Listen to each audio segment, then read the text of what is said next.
রহমানির রহিম।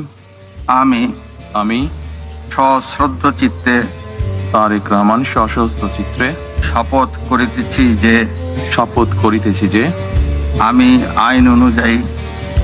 আইন অনুযায়ী সরকারের প্রধানমন্ত্রী পদের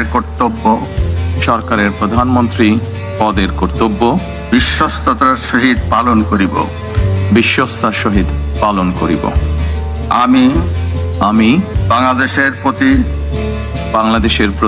অকৃত্রিম বিশ্বাস ও আনুগত্য পোষণ করিব। আমি সংবিধানের রক্ষণ সমর্থন ও নিরাপত্তা বিধান করিব। আমি ভীতি বা অনুগ্রহ অনুরাগ বা বিরাগের বশবর্তী না হইয়া সকলের প্রতি আইন অনুযায়ী যথাবিহিত আচরণ করিব। এবার মাননীয় প্রধানমন্ত্রীর গোপনীয়তার শপথ